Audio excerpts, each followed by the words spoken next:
So today, I'm going to be talking about a topic I've not really heard a lot of people talk about. I'm sure it keeps you up late at night because you're thinking about how come I have a lot of customers, but then I end up not closing those orders. So what we are going to do, we're going to talk about this and try to make it a problem that's now in the past.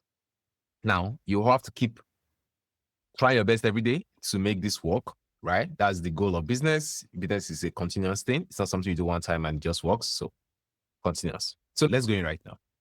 First things first is this. Unconverted customers, or like I call them unconverted orders, are literally people who place an order on your site, come to your WhatsApp, say, hey, I want to buy your stuff. In our e-commerce model, until somebody sends you an address and say, come and deliver, that person has not placed an order yet. So until someone say, come to my house, I'm around, and you get there and you want to deliver the stuff, the person's not around, or the person says, okay, call me tomorrow morning, I'll be around. I would let you know when to come. And then tomorrow morning you call them, they're no longer picking call. That's bad, right? So if we get those people, multiple of them, which if you check your dashboard, you have multiple of them, and you are looking for ways of how can I actually make money from these people? Because you check your ads at the end of the month, you generated over 40 million worth of orders, right? 40 million worth of orders, 20 million worth of orders, 10 million worth of orders, depending on your level. And then you check how much did you actually collect from those people? Maybe 50%, right? If you are good, maybe if you're very good, 60%. If you're not so good, maybe 40%. If you're not even paying attention to this, maybe like 20%. Now, when you start looking at these things, you start looking, okay, I think if I get more of these people to buy, let's say from 40 to 50, I can make this amount of money. Once you start putting the naira figure to the amount of money you will make, you will have the ginger to increase your delivery rate. You have the ginger to convert those people, those unconverted customers right now. But the first thing you want to understand is this. We don't want to think in isolation. We want to think about the problem. The customers go silent when they say, okay, I'm ready to buy the product right now. But why do they go silent? Why do they just stop talking to us? Why do you think customers go silent when they say they want to buy our products? No wrong answer, by the way. Find a cheaper alternative. That's basically Okay? what happened. Cheaper alternative. Some of them are just playing with you. I think they probably don't have the money, so they just play the order for fun. Then before you bring the product to them, they find something else to do with their money.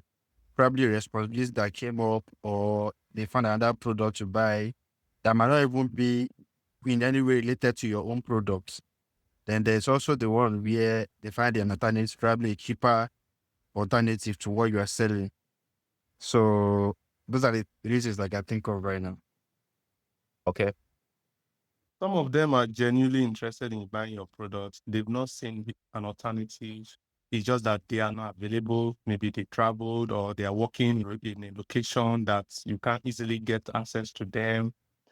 They are not just available. They are still interested, but for one reason or the other, busy schedule can just make it seem like they are not interested. That's a very good. Are you a footballer? Do you use left? That's angle 90 position right there. I like that. I like that. So that's a very good way to put it. Sheon is saying trust, which is true. The Lapa is saying money issues. This is true. I can solve their money issues, definitely. I can solve their trust. I can solve the alternatives. I can solve, let's say the product is not close to where they are. I can try to solve for those things. So I wrote multiple ways I can solve those stuff. I'm just telling you what I did like privately, right? I've done it a long time and I still check the list sometimes and I use it to teach my staff so that we can always find a way to block all those there. Oh, I don't think this will work. You block it immediately. Oh, I saw an alternative. I think it's going to be better than your own. I'm not sure if yours is going to be better. We'll try to block those. What do you mean? We can leave that to you. It doesn't matter where you are. You want to have those things and then you block them. But good job, man. Good job, guys. Good job. Okay, let's talk about some few things. The first one is when they lose urgency. And you and I know in sales, it's all about urgency and scarcity. That's one of the best way to sell, right? Without a sense of immediacy, customers might delay or forget about the order. If I need something today, for instance, I wanted to go and present in a place. I needed an HDMI cable.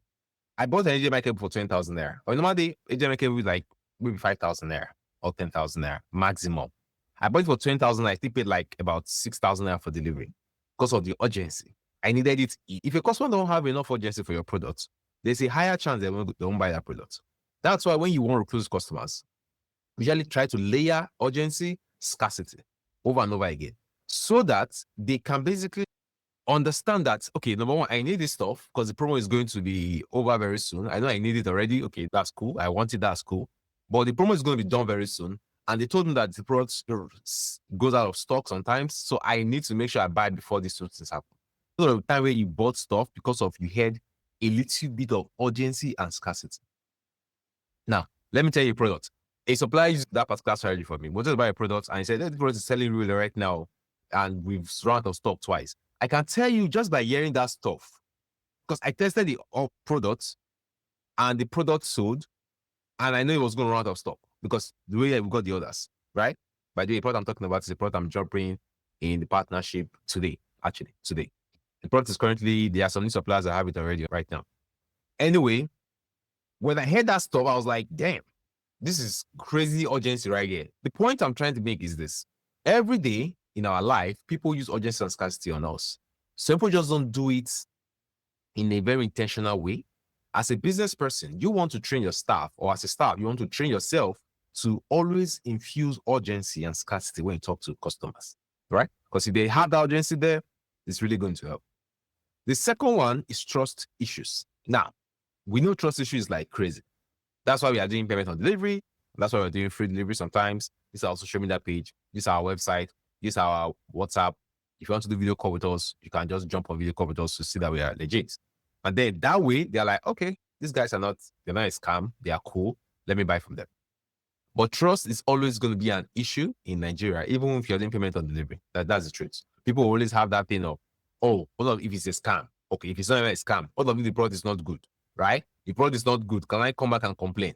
If there's no refund policy or return policy or exchange, what do I do? Those things, if you can block those loopholes by just having those things, it makes all those things easier. Customers are thinking about it. Customers are very polite, right? They won't tell you they're thinking about if the product doesn't work, if they can come back and complain or ask for an exchange or what will happen. You don't tell them about it, and the person has the impression that you are one of those people who will say no refund, no exchange, nothing. What you bought is what you get. It means in their mind, they are thinking, I'm not sure I can go back to these people if something bad happens. But when you tell them as part of your script that you must talk about urgency, you must talk about scarcity, you must talk about your exchange or return policy, you must talk about if the product has a problem, come to us. We are here for you. We are not going anywhere. This is where we are. Come and meet us. Right?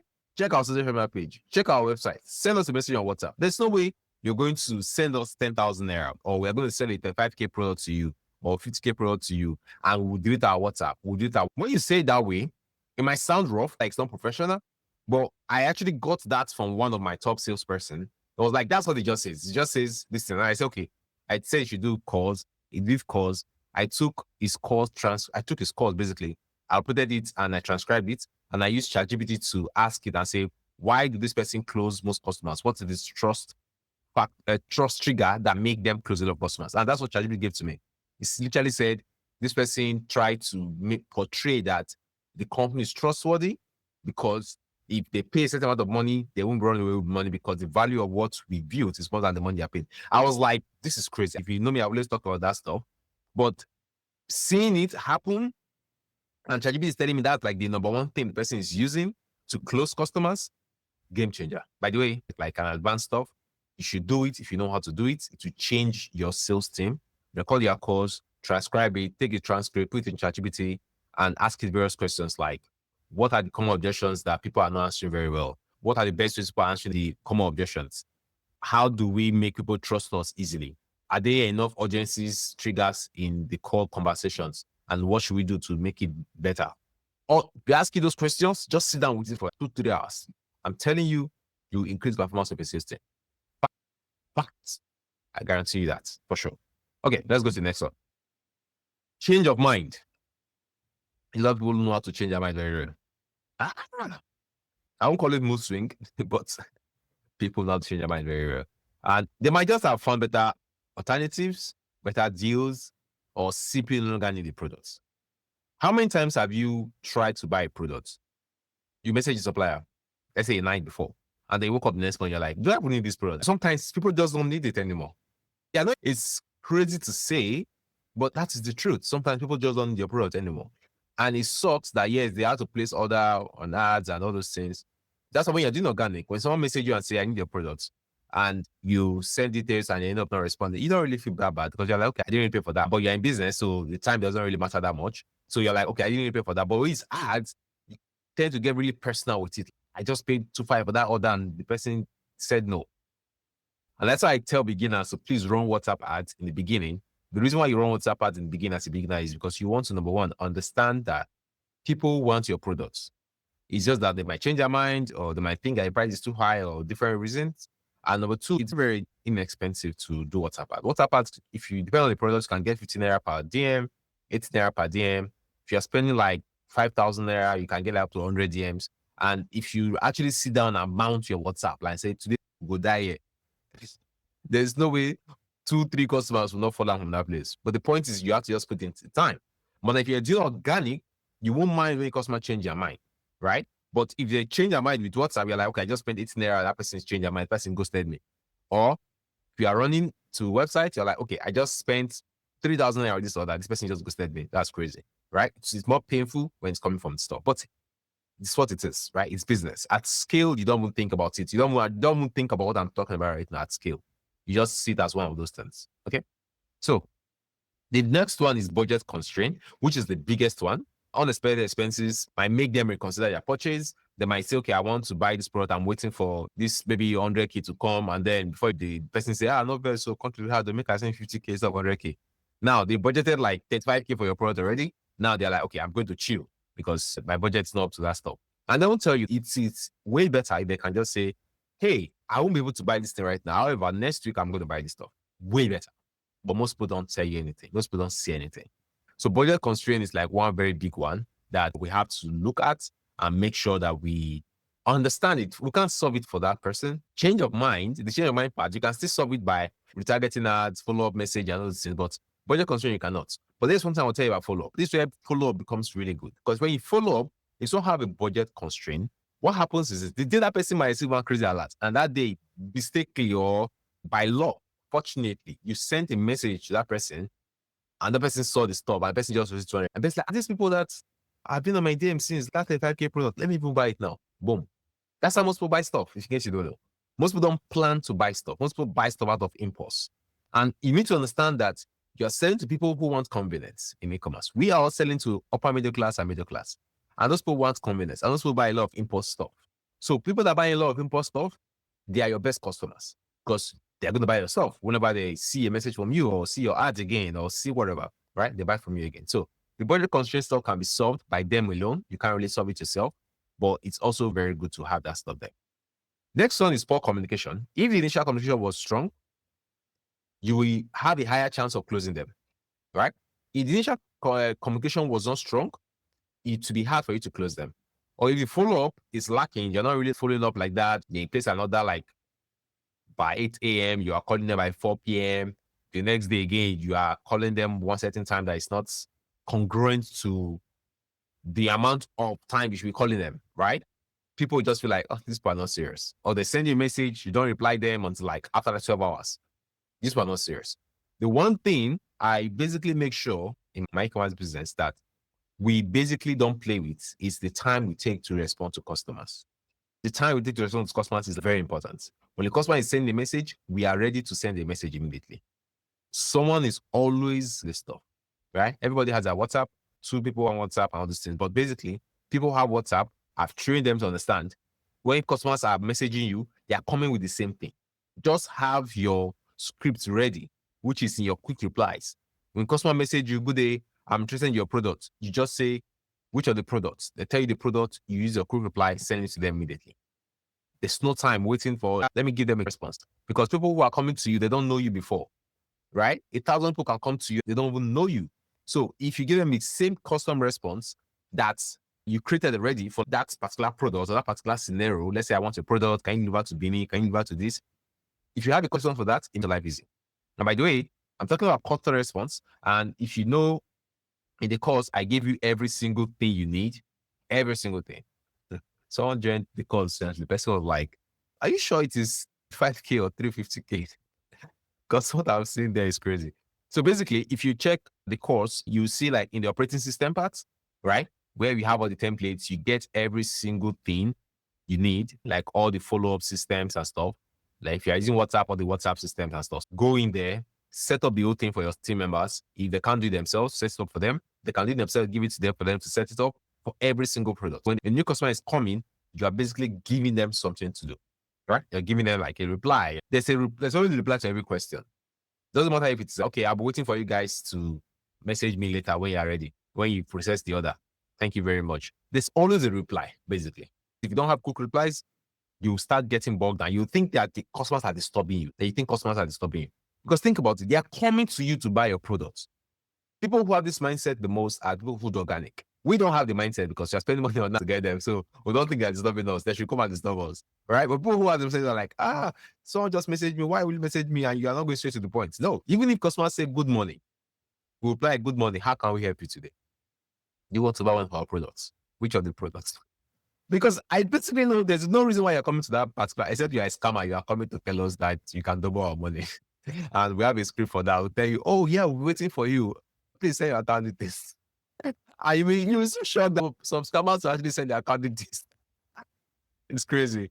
But anyway, when the customer comes to you, they want to buy from you. So the way you communicate to them actually matters. Trust me on this. Communication matters. There's nothing like too much customer service. There's nothing like too much communication when it comes to customers. They rather go with someone who over communicate than someone who under communicates. Okay, except the person who's under communicating has the product and has the clout and everything, then just feel okay, that person has a better stuff than the other person. But at the end of the day, after they get scammed or they get treated bad, they'll start looking for the person who can actually treat them right. This is the one that most people don't like talking about. Unexpected delays. If your customer know that you're coming tomorrow and tomorrow gets to tomorrow, boom. And then you start telling, say, we are not around. Most times after that first disappointment, they are gone. They are gone. But this one, especially this is from our side, not from their side most times. Right? From our side and the logistic partner side. So we have to work together to make sure this doesn't happen. And the way you do that is you are strategic about how you send products. You're strategic about where you're sending the product to. And you're strategic about the people you are using to deliver those products. Right? So if you need a product in a particular place, you send it and then you use a means that is fast for that particular place. There's some places where you can send product to with hair, like Abuja, and get there that same day, and then everything will work out fine. There's some places where you don't want to send to air, like we've done this thing before. Akwa Ibom, is it Akwa Ibom or Calabar? Cross River, I think it's one of them. That was like a nightmare, literally. But let's say it was a mistake we made and all those things. Anyway, my point I'm trying to make is know how you send products, know what you use to send products, and then know how the delivery agent will deliver the stuff to you, so that you don't give the customer unrealistic time frame that they're going to get the products, mostly when they're in the north, all those far-fetched places. They're in Lagos, of course. They ordered this morning, they can get it before 4 p.m. or before 3 p.m., depending on where they are. But still, they can still get it today if they're in Lagos, right? Ibadan, the same thing. Abuja, depending on the place in Abuja, by the way. So, but the point is like, you want to understand the delivery ecosystem. E-commerce itself without delivery is just you telling people that you have something to sell.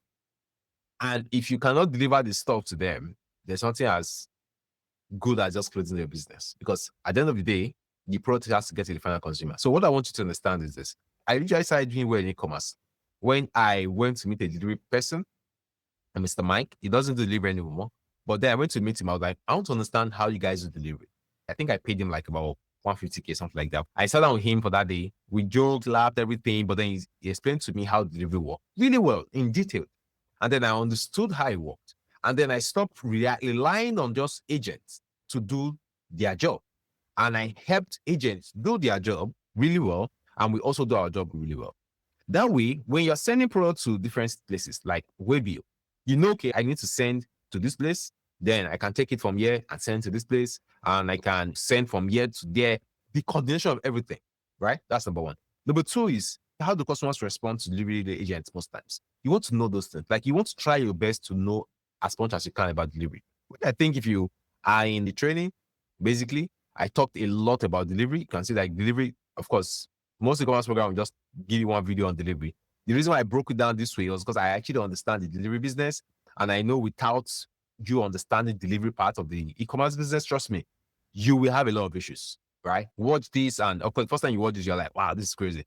Now you're like, okay, it's normal because now you know those things now. But for those who still don't know, they're still making like little mistakes that you shouldn't make. right? Because those guys can make or break your business, right? You want to also understand that they are in business and you want to collaborate with them so that everything will work out fine. Anyway, so let's talk about strategies right now, right? Let's talk about strategies. This is the main meat of the whole thing. So how do we re-engage and convert to silent customers? How? The question is how? I'm going to give you step by step of how we do it. The first one is this. It is strict and consistent follow-up. Strict and consistent follow-up most times. It is your staffs. So you have to make sure you monitor them to do swift, daily, consistent, and let's say reliable follow-up over and over again before you leave them to do their stuff. You have to monitor them. First one is multiple contact attempts. I've called the person 3 times. And let me give you a trick. All you have to say is, okay, if you are doing remote, it's what is very, you're doing physical, it's like, okay, can you come to the office? Let me see your phone. And then you check the phone, you see how many times they try to contact the person. Like on phone call. If it's WhatsApp message, you see how many times they try to message the person. WhatsApp message. If you guys do SMS, which you should do, please, you see how many times they send the person a WhatsApp message. You'll be shocked that most times, most staffs don't do follow-up. They call 2-3 times, the person is not picking up, they just let it go to any other. If you're doing remote, it's very simple. Install any desk on your site. There's any desk. There are a lot of tools, but any desk is like one that I really trust. I use any desk. This is any desk right here. So use any desk basically to check to do remote viewing. It's called basically remote viewing. Basically, that's what it is. So you can get the phone and all these things. But basically, you can just say, send me a screenshot or a video screenshot or screen recording of you actually showing me how many times you contacted this customer. One thing, if you contact multiple customers, if you contact a customer multiple times, they start feeling guilt. Some of them will actually call you and say, oh, sorry, I just bought from someone else already. I don't want to keep wasting your time, but when I want to buy next time, I'll buy from you guys.